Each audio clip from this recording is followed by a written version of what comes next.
더불어민주당의 두 번째 경선 지역인 영남권에서 이재명 후보가 90.81% 득표율로 다시 한번 대세론을 입증했습니다.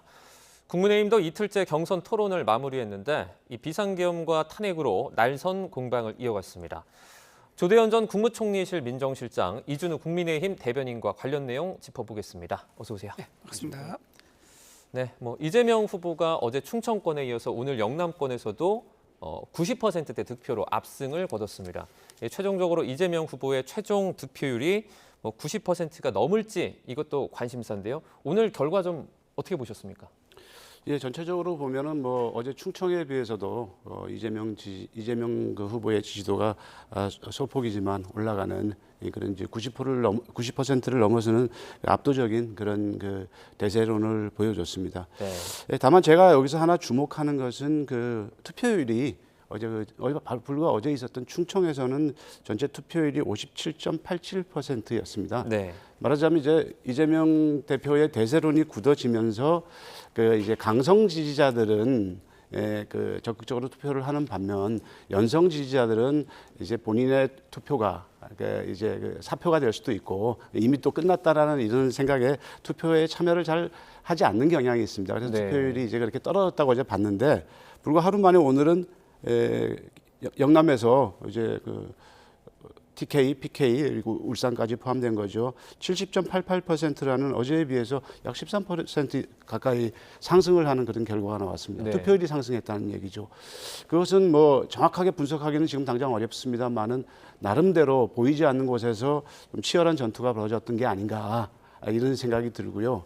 아무튼 그런 것들이 좀 특징적으로 좀 보였습니다. 네. 높은 투표율을 놓고 사실 아까 그 결과 경선 발표를 할 때 박범계 중앙당 선관위원장이 투표율이 높았다 이렇게 직접 언급하기도 했는데 그런 취지에서 말을 하지 않았을까 또 생각이 듭니다. 예, 그렇습니다. 그 이재명 후보는 사실 민심의 바로미터라고 하는 충청에 이어서 보수 텃밭인 영남권에서도 승리를 거두게 됐습니다. 이 부분 관련해서 민주당 보수 표심 공략, 국민의힘 입장에서는 좀 어떻게 보는지도 궁금한데요. 전보다 좀 긴장하는 상태입니까? 아니면 오히려 더 자신 있는 그런 상태라고 보세요? 그 충청권에 이어서 영남권 이제 불과 며칠 사이에 이루어졌는데 이게 지금 투표율이 13% 정도 상승했다는 것은 제가 보기에는 어떤 민주당 이제 경선에 관심이 늘었다, 자연적으로 늘었다라고 좀 보기 좀 어렵지 않을까 저는 그렇게 생각합니다. 왜냐하면 충청권에서 60%가 안 되는 이제 투표에 나오다 보니까 아마 동료를 많이 했을 것 같아요. 지금 이제 이재명 대표가 압도적으로 네. 경선에서 민주당에서 만들 때 압도적인 지지를 얻어야지 본 그 힘으로 경선에 가서 압도적인 분위기를 만들어 가는데 네. 그러지 않은 것에 대해서 아마 비상 상황이 열렸을 거고 아마 지금 이제 영남권에 있는 모든 조직을 다 동원해 가지고 투표 참여를 독려해서 끌어올려 가지고 지금 70.88% 되지 않았을까 좀 그렇게 생각해 보고요. 네. 지금 부산에서는 영남권은 보수 표심을 하기에는 이미 영남권에 있는 저기 민주당 지지자가 있는 거고 또 호남권에 있는 국민의힘 지지자가 또 있는 거 아니겠습니까? 네. 근데 지금 이재명 대표가 지금 영남권에서 보여줬던 그런 메시지를 보면은요, 해수부를 부산에 이전하겠다든가, 산업은행에 부산 이전해야든가, 이제 이런 걸 얘기했는데 사실 이거는 이미 국민의힘에서 오랫동안 쭉 해왔던 얘기고 우리 국민의힘에서 정권을 잡아서 이걸 시행하자 했을 때 민주당에서 거들떠 보지도 않아가지고 전혀 진적이 안 됐던 겁니다. 네. 그런데 또 부산 가가지고 갑자기 이걸 또 꺼냈다? 저는 이제 영남권에 있는 주민들이 여기에 대해 진정성이 있을까? 좀 그런 생각이 좀 들고요. 그런 의미에서 이번에 이제 해수부 부산 이전 추가로 또 얘기했는데 이것 또한 역시 10년 넘게 얘기된 거라서 네. 산업은행도 이전 얘기하다가 실제로는 이제 찬성해주지 않았었고요. 국회에서 계류 중인 상태가 있는 거죠. 그다음에 글로벌 허브 도시법. 그러니까 해양도시법인데요. 이것도 지금 민주당에서 협조 안 해줘서 진행이 안 되고 있는 상태입니다. 그 상황에서 해수부의 부산 이전을 언급한 거 아마 영남권에서는 딱히 소굴에 있다거나 그러지 않았을 걸로 그래 보입니다. 이 충청권 경선 결과를 보고 동요한 결과다. 네네. 오늘 있었던 그렇게 또 분석을 해주셨는데 이에 대해서는 좀 어떻게 생각하십니까? 예, 저는 또 여기서도 중요한 포인트가 하나 나오더라고요. 네.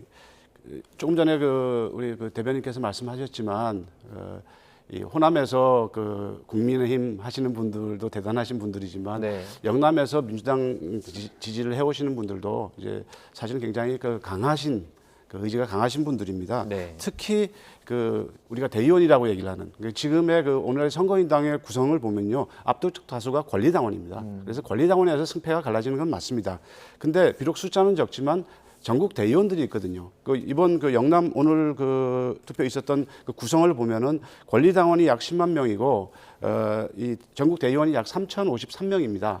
그런데 이 아주 재미있는 게 바로 이 그 권리대의원, 그 전국 대의원에서는 전혀 네. 다른 결과가 나왔다는 겁니다. 네. 뭐 다른 숫자는 비슷하게 나왔지만 김경수 후보에 대해서 무려 14.66%가 나왔어요. 네. 지금 밖에서 보이는 이런 일반적인 수치들은 뭐 3%, 5%, 그게 기껏해야 이제 7% 정도인데 바로 이제 그 영남권역의 전국 대의원에서는 김경수 후보가 14.66%가 나왔다는 거. 그리고 반면에 이재명 그 후보는 81.69%가 나왔다고 하거든요. 오늘 이제 보도 자료가 배포가 됐는데 그런 점에서 봤을 때 제가 이제 오늘의 이런 그 투표율과 또 아까 모두에 말씀드린 것처럼 말하자면은 내부적으로 보이지 않는 전투가 격렬하게 이루어졌다라고 얘기를 했을 때 이 김경수 효과가 아닌가 좀 조심스럽게 예단을 좀 분석을 해봅니다. 네. 물론 아까 그 대변인께서 말씀하신 것처럼 지역의 현안 문제라든가 특히 우리가 해수부 이런 문제들은 노무현 대통령 때부터의 오랜 그런 과제였고 추진하다가 좌절되기도 하고 또 그랬던 문제입니다. 그러니까 여러 가지 그런 정책적 그런 그 이슈들도 있지만 대체로 경선에서는 그런 것보다는 네. 그 지역의 인물에 대한 선호도 특히 이제 김경수가 부산, 울산 이 경남 지역에서는 그래도 경남지사를 하면서 네. 일종의 우리 동네 사람, 우리 지역을 대표하는 앞으로의 향후의 정치인 이런 것들이 있었던 거죠. 그래서 적어도 그 대의원들 사이에서는 상당한 동요가 있지 않았었나 이렇게 생각을 합니다. 네. 뭐 먼저 언급을 해주셔서 민주당 경선에서 또 가장 큰 관전 포인트 중에 하나가 2위가 누가 될 거냐 이 부분이었는데 그러면 그 실장님께서 보실 때는 이번에 오늘 있었던 영남권 그 경선 결과를 보고 대의원 쪽에서 김경수 후보 전 경남지사가 차지를 했던 그 득표율이 상당히 좀 영향력을 보였다, 뭐 소구력이 있었다 이렇게 보신다는 근데 말씀. 만약에 이 수치가 호남 같은 데서 나왔다면, 네. 그러니까 이제 파이 자체가 커집니다. 그러니까 대의원의 숫자라든가 이 선거인단의 숫자가 커지기 때문에 네. 뭐 다음 주에 있을 호남이나 수도권에서 이런 수치가 나왔다면은 아주 2위로 굳히는 이런 결과가 되겠죠. 네. 하지만은 그 아까 말씀드린 것보다 전체 그 비율 중에서 이 전국 대의원이 차지하는 비율은 3천여 명에 불과합니다. 네. 그러니까 저는 그 어떤 성격의 뜻, 그러니까 이번 투표 결과의 의미를 함축적으로 거기서 시사하는 바를 말씀드린 거고, 반면 이 추세가 과연 호남이나 이런 데서 또 수도권에서 이어질 가능성이 그렇게 높지는 않아 보입니다. 그래서 뭐 2위를 누가 할까 문제는 이 오늘의 결과를 가지고 예단하기는 좀 어렵지 않을까 이렇게 생각을 합니다. 네. 상대당이긴 하지만 예.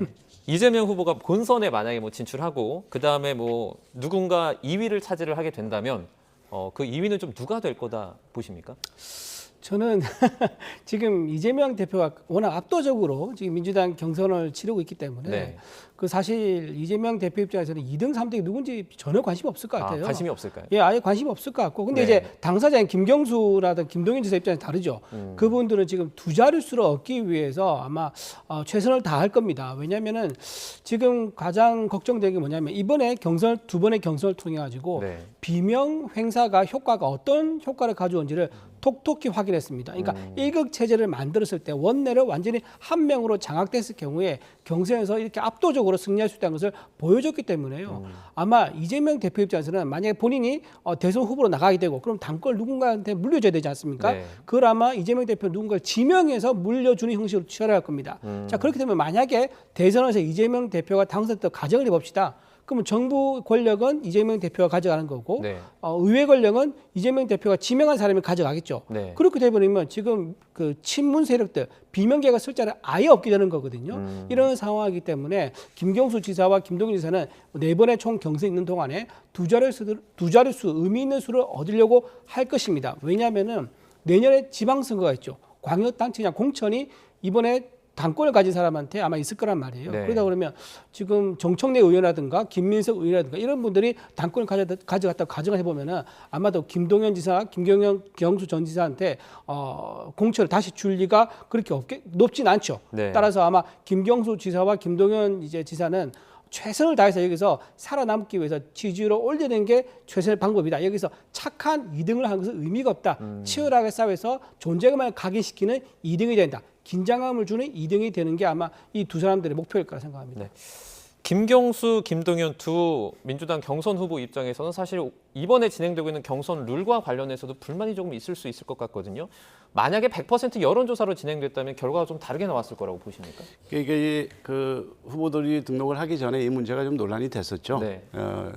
그 김경수 그 후보 같은 경우에는 별다른 이의를 제기하지 않았지만은 김동연 후보나 또 이제 김두관 전 장관 같은 경우에는 아예 그런 내용을 이유로 참여하지 않는 그런 결과까지 나왔습니다. 네. 사실은 이 부분은 이제 진작부터 당 내에서 조심스럽게 이게 논의가 됐던 부분인데 엄밀하게 말하면 여론조사 100%는 아니고요. 이제 국민 참여 경선이 아닌 국민 경선. 그러니까 이제 일반 국민들이 얼마든지 들어와서 투표를 하고 그 표의 그 이제 등가성을 그냥 그대로 인정해주는 퍼센테이지로 반영하지 않고 그러면은 이제 말하자면 경선 과정에서 국민들이 얼마나 많은 각각 후보가 얼마나 많은 사람들을 이 선거인단에 참여시키느냐 하는 것이 관건이 되고 그러면 굉장히 활기가 있죠. 이것이 지난번 경선에서의 민주당이 채택했던 방식이고 전에도 제가 나와서 말씀드렸던 것처럼 민주당 내에 계속 있어왔던 논의, 그러니까 발전적인 논의죠. 네. 그 당원 중심의 정당을 만들 것인가, 지지자 중심의 정당을 만들 것인가라는 그 오래된 논쟁이 있습니다. 그 논쟁 가운데서 당원 중심의 그 정당에서 지지자 중심의 정당으로, 왜냐하면 본선을 중심으로 가야 되니까요. 그런 논의가 계속 있어 왔습니다. 네. 그리고 그 발달의 그 과정이 바로 그 지난번 19대, 20대 그 대선의 그 경선의 과정이었습니다. 근데 이번에 이제 만든 그 다시 개정한 룰이 그러니까 역선택을 우려해서 이렇게 다시 50대 50이라는 이런 구조, 이 칸막이를 쳐놓은 거 아닙니까? 이런 구조로 이제 일부 이제 그 인사들은 퇴행이다 이렇게 보는 거죠. 이제 그런 것 때문에 저는 이제 개인적으로는 뭐 당의 입장과는 달리 개인적으로는 이렇게 충분히 압도적으로 이재명 대표가 이길 수 있는데 그렇다면은 좀 불안한 요소, 뭐 역선택에 의한 리스크가 발생을 하더라도 만약에 과감하게 그런 것들을 수용해서 뭐 김두관 후보를 비롯해서 다른 후보들도 참여했더라면은 우리 그 민주당의 그런 경선의 후보를 정하는 경선의 과정이 좀 더 축제 그리고 굉장히 많은 관심. 사실은 이게 누가 이길지를 몰라야 또는 이변이 일어날 가능성이 있어야 이게 재밌거든요. 예, 그래서 좀 더 컨벤션 효과가 더 있는 그런 걸 하지 않았을까. 더군다나 이틀 동안 하면서 압도적인 그 이재명 투표의 결과 예상했던 바이지만 이런 게 나오니까 좀 더 아쉬운 생각이 듭니다. 네. 뭐 경선 룰 관련해서는 조금 아쉬운 부분이 있었다라는 개인적인 의견으로 저희가 이해를 하겠습니다. 이번에는 국민의힘 경선도 좀 살펴보도록 하겠습니다. 국민의힘 어제 이어서 두 번째입니다. 비조 경선 토론회가 있었는데요. 나경원, 이철우, 한동훈, 홍준표 후보가 이제 모여 있는 만큼 쟁쟁한 후보들이 있는 만큼 죽음의 조라는 얘기가 나왔는데 오늘 있었던 그 토론회를 보면 아무래도 탄핵 관련된 이슈가 좀 뜨거웠던 것 같아요. 오늘 특히 그랬죠. 오늘 죽음의 조라고 불렸던 이제 토론 팀이었는데요. 네. 한동훈 대표와 나머지 이제 후보들 간에 이제 좀 치열한 이제 각축전이 있지 않을까 했었는데 아마도 뭐 예상한 대로 된 것 같습니다. 근데 한동훈 이제 후보 입장에서는요, 본인이 얘기했던 바가 있기 때문에 그걸 뒤집어서 다른 전략을 짜기 힘들었을 겁니다. 그러니까 내가 말한 대로 거 봐라. 헌재에서도 탄핵 소추안 인용되지 않느냐. 인용됐기 때문에 거기에 그 논조를 맞춰가지고 내가 옳았다. 그 전략밖에 갈 수 없는 거죠. 한동훈 대표 입장에서는 거기서 다른 선택을 할 수 있는 전략이 가질 수가 없었다. 이렇게 보여지고요. 또 하나 지금 그렇게 되어보니 한동훈 대표 한계가 좀 있을 수 있는 게 뭐냐면은 본인은 이제 대선 후보가 되기 위해서 산토끼를 잡으러 가야 됩니다. 그러니까 보수 우파에 있는 이제 탄탄한 지지층 플러스 중도 무당층을 소구해와야 되는데 산토끼를 잡는 데는 조금 유리할 수는 있겠습니다. 하지만 집토끼들 집 나가게 만들어버린 이런 상황에 대해서 산토끼 잡으러 하면 뭐하냐. 그 사이 집 비웠을 때 집토끼들 다 나가버렸는데 이제 이런 문제도 한계가 있는 거예요. 그러다 보니까 한동훈 대표는 애당초 대선 후보의 어떤 정말 대선 후보를 정말 이기기 위한 그 목적이 아니라 여기에서 어떤 존재감을 드러내고 오히려 차기에 있는 당권 또 당권을 도전할 수도 있는 거죠. 뭐 제한이 없으니까 당권을 도전한다든지 아니면 내년에 있는 지방선거라든지 서울시라든가 경기도지사 이런 선거에 본인이 어떤 지분을 쌓기 위해서 좀 빌드업하는 그런 캐리어 관리 차원에서 나온 게 아닌가 하는 좀 그런 생각이 드는 면도 없지 않아 있습니다. 네. 이제 어제 토론에 마친 안철수 후보도 그러니까 오늘 그 김문수, 나경원, 홍준표 후보를 겨냥해서 전광훈 당으로 가서 경선을 치러라 이런 말까지 했거든요. 근데 김문수 후보 같은 경우에는 지금 윤 전 대통령 계엄한 게 민주당의 책임이라는 주장을 계속해서 하고 있어요. 이 부분은 좀 어떻게 보셨어요?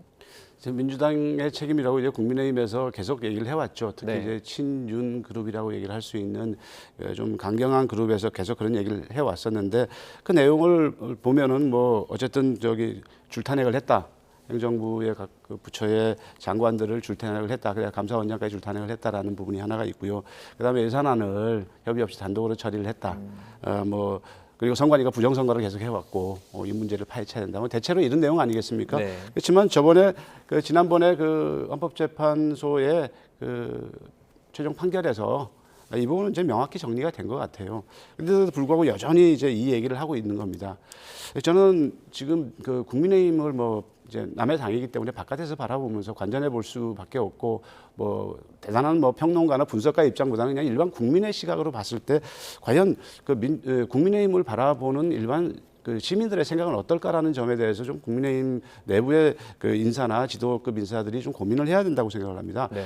탄핵을 통해서 대통령이 임기를 못 마치고 물러난 상황입니다. 무조건 이런 대통령을 배출한 당은 그 책임을 통감해야 됩니다.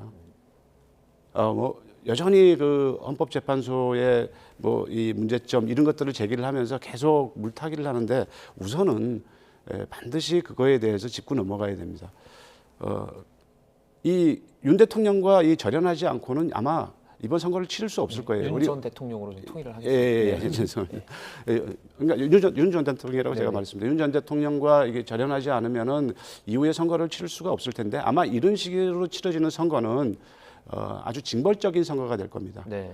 그러니까 쉽게 말해서 그 국민의힘에서 어떤 후보가 나오더라도 뭐 거꾸로 민주당에서 이재명 후보를 많이 공격을 하지만 네. 민주당에서 어떤 후보가 또 이재명 후보가 아닌 다른 후보가 나오더라도 이것은 그 이번 선거는 국민의힘에 대한 심판의 성격을 가지거든요. 그렇다면은 최소한 이번 선거를 통해서 다시 정권을 가져가지는 못한다고 하더라도 이후에 국민의힘이 보수의 중심으로서 살아남기 위해서는 선전을 해야 된단 말입니다. 그 선전을 하는 길을 계속 포기하고 있어요. 저는 그런 면에서 조금 전에 한동훈 전 대표에 대해서 얘기를 하셨지만은 그 한동훈 전 대표는 향후에 정치적인 그래도 그 어떤 지도자의 과정을 이번에 당장에 어떤 큰 성과를 얻지는 못한다고 하더라도 가능성이 있습니다. 지금 사실상 나오는 후보 중에 뭐 유일은 아니지만 안철수 후보하고 둘 정도지만 그 탄핵 국면에서의 입장을 달리했던 사람 아니겠습니까? 네. 집토끼 산토끼를 얘기를 하는데 중도 보수는 원래 집토끼예요, 국민의힘에. 산토끼가 아닙니다. 근데 지금 그 집토끼라고 얘기하는 보수 극우에만 지금 치중하고 있지 지금 집토끼에 가까운 중도 보수를 사실은 포기하고 있는가라는 굉장히 아쉬움과 안타까움이 듭니다. 저는 제가 민주당을 대변하고 있고 저는 민주당을 오래 해온 사람이지만은 기본적으로 한국 정치가 적어도 양당 정치 내지는 다당제로 가면서 서로 견제와 어떤 균형의 그런 묘들이 살려나가야 된다고 생각을 합니다. 그런 점에서 보수 정당이 만약에 괴멸된다면은 이거는 그러니까 보수 인사들 또는 보수를 지지하는 사람들뿐만이 아니라 반대편에 있는 사람으로서 굉장히 걱정이 되는 겁니다. 사회가 극단화되거든요. 네. 그래서 하여간 그런 말씀을 드리고 싶고 지금이라도 빨리 탄핵의 강을 건너라. 이런 자잘한 여러 가지 시도들을 하고 있는데가 좋습니다. 뭐 그런 걸 통해서 제발 빨리 좀 탄핵의 강을 건너서 같이 갔으면 좋겠다 이런 생각이 듭니다. 네. 지난번에 이제 탄핵 이후에 치러진 조기 대선을 생각하면요. 네. 지금 우리 그런 걱정 전혀 하실 필요가 없을 거다. 저는 그래 봅니다. 지난번에 박근혜 전 대통령이 탄핵되고 나서 대선이 있었지 않습니까? 네. 그때 이제 시간이 상당히 지났기 때문에 조금 이제 옛날 기억을 못 하시는 분이 있을 수도 있는데요. 그때 이제 조기 대선 치러질 때 탄핵에 대한 심판론은 전혀 등장하지 않았습니다. 이제 미래로 가는 지도자, 경제와 안보, 민생을 챙길 수 있는 지도자가 누가 가장 좋은 후보인가라는 그런 경쟁 구도로 갔습니다. 네. 탄핵 심판은 들어올 틈이 없었습니다. 왜냐하면 지금 당장 가지고 있는 내 호주머니와 내 경제 사정이 안 좋은데 과거 타당하게 무슨 의미가 있습니까? 앞으로 내 주머니를 채워줄 후보자, 나한테 안정감을 줄 후보자가 중요했던 거지요. 다만 그때 우리 국민의힘 쪽이 분열해서 패배를 했습니다. 그때 자유한국당 후보 홍준표 전 대표였었죠. 전 대선 주자였죠. 그리고 국민의당의 안철수 후보 이 두 분이 2등, 3등 했었는데 이 두 분을 합친 지지율은 1등 했던 문재인 전 대통령보다 높았었습니다. 네. 그렇다 그러면 탄핵 이후에도 만약에 분열이 없었다면은 정권을 다시 가지고 있었다. 그렇게 말씀드릴 수 있는 거고요. 지금 그때랑 상황이 더 좋은 상황이 무슨 의미냐면은 그때는 박근혜 전 대통령이 5% 안팎의 지지율이 됐었습니다. 네. 근데 지금 윤석열 전 대통령은 파면 직전에 40%대 지지율을 얻었었고요. 네. 국민의힘도 지지율이 지금 40%도 유지하고 있고 민주당과 그렇게 크게 차이가 안 났었던 상황이거든요. 네. 그런 상태에서 대선을 치르기 때문에 지금 우리가 이제 후보가 아직 결집되지 않았고 후보자가 정해지지 않은 상태이기 때문에 아직 결집이 다 이루어지지 않은 상황이다. 이런 상황에서 이 순간만 보면은 지금 이재명 대표가 압도적으로 뭔가 앞서가고 있는 것이 보이지만 국민의힘에서 후보가 정해지고 그리고 지금 밖에 있는 유력 주자가 또 있지 않습니까? 네. 이번에 행보가 결정된다 그러면 아마 지난번 대선과 마찬가지로 굉장히 박빙의 승부로 갈 수밖에 없을 것이다. 저는 그렇게 봅니다.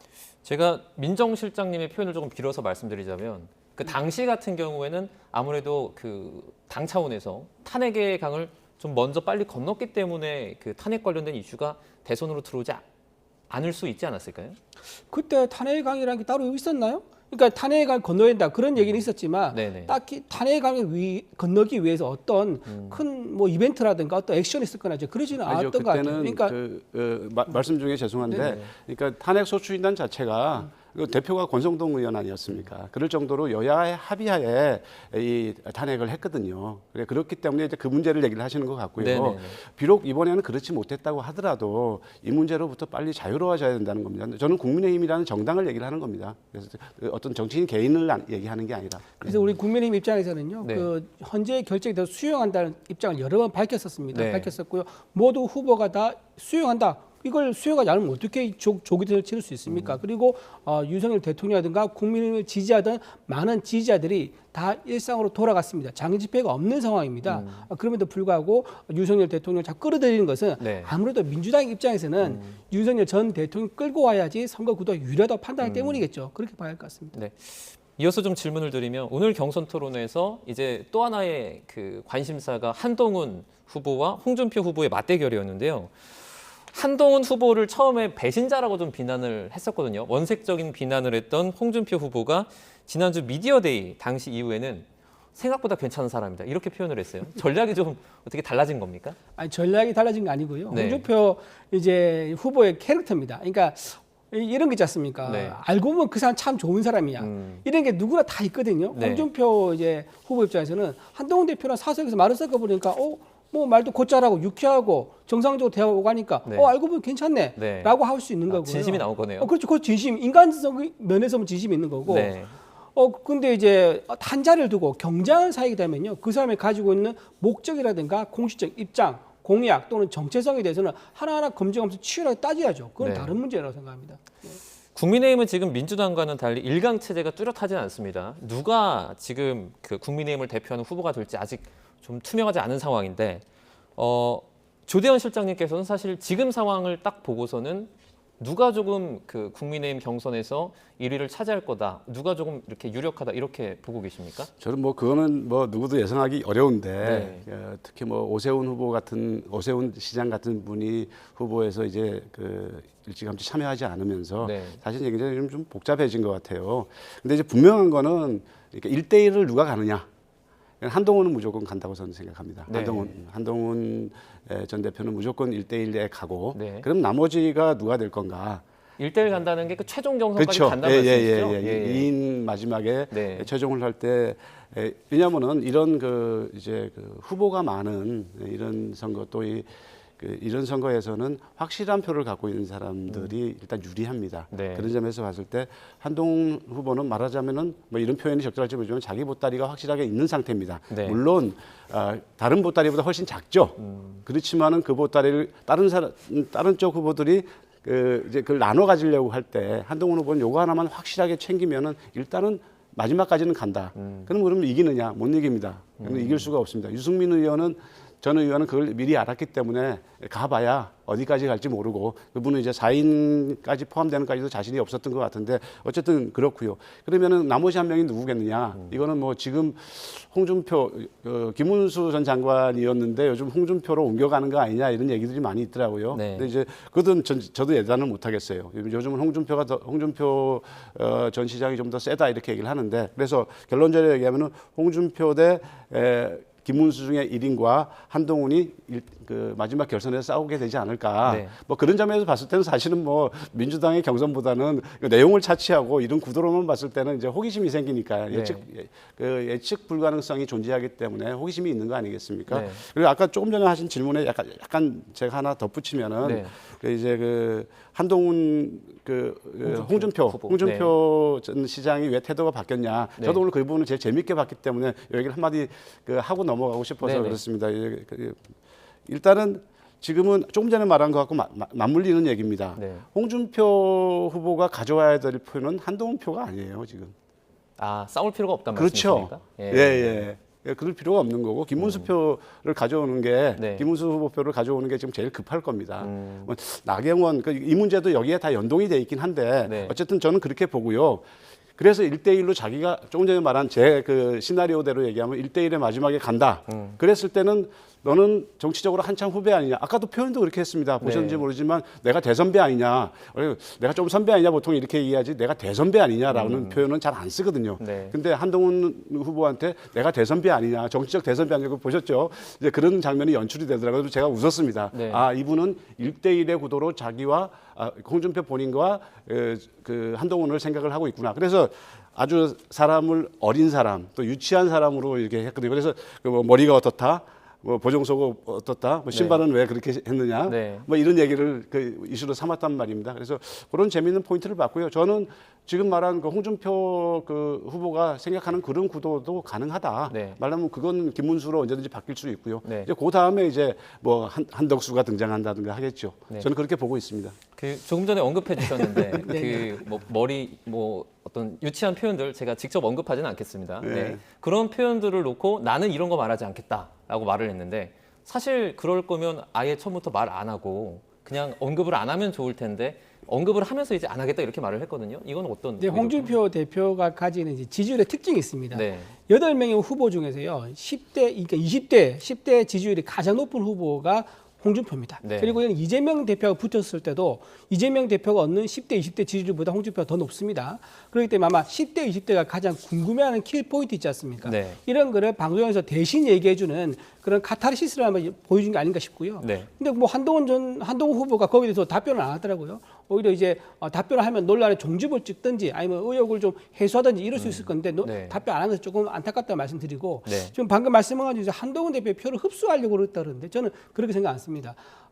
홍준표가 한동훈 대표의 표를 자기한테 가질 수 있다고 생각 아마 안 할 겁니다. 왜냐하면 예, 그렇게 말씀드렸어요. 그렇죠. 표를 가져올 수가 없죠. 왜냐하면 네, 네. 한동훈 대표 표는 움직이는 표가 아니라고 봐야 돼요. 네. 한동훈 대표 표는 보수 우파의 표라기보다는 그냥 한동훈의 표이다. 이렇게 지금 보수 내에서 많이 보고 있습니다. 물론 본선 가면 그 표도 끌어와야 되는데 네. 그러려면 한동훈 대표가 지지선을 해야 되는데 과연 한동훈 후보가 그럴 수 있을까라는 표현이 있긴 합니다. 네. 하지만 한동훈 이제 표심은 워낙 특수한 표라서 그렇게 이제 어느 후보가 경쟁하면서 한동훈 이제 후보의 어떤 마음을 얻어서 표심을 흡수한다. 그건 좀 어려운 전략인 것 같고 네. 대신에 이제 아까 민주당에서 1, 2 결선 투표로 한동훈 대표가 올라가지 않겠느냐라고 얘기하는데 네. 저는 그 민주당의 바람이지요.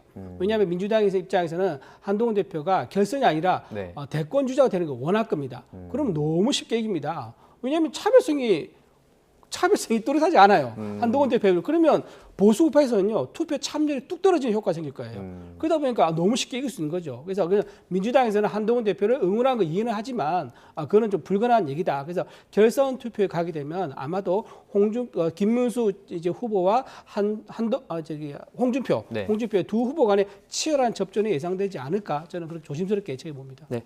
저희가 끝으로 그 이번에 외신과 인터뷰를 진행한 한덕수 대통령 권한대행 관련된 얘기를 좀 해보겠습니다.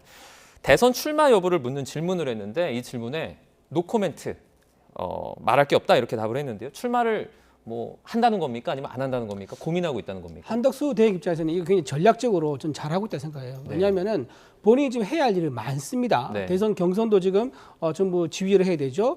그다음에 추경도 지금 집행 편성을 했으니까 통과시키고 끝까지 챙겨야 되죠. 그다음에 재난도 많습니다. 재난 같은 거 대응도 해야 되고요. 동상도 하나 있고요. 그런데 지금 만약에 대선 출마한다 입장을 밝히지 않습니까? 밝히게 되면은요. 네. 민주당에서 바로 탄핵을 할 겁니다. 그래서 오히려 밝히지 않는 것, 내가 대선 출마할지 안 할지 이렇게 입장을 모호하게 취하는 게 민주당에서 이걸 탄핵을 해야 돼 말아야 돼라는 네. 그런 머뭇거리는 상태를 만들어 가지고 어쨌든 간에 현재 국정 공백 상태를 네. 메꿔서 끝까지 안정을 지킬 수 있는 그런 전략이 될 수 있기 때문에 NCND는 좀 좋은 전략을 생각합니다. 네. 민주당 측에서는 지금 한덕수 권한대행의 이런 행보를 좀 어떻게 보고 있을까요?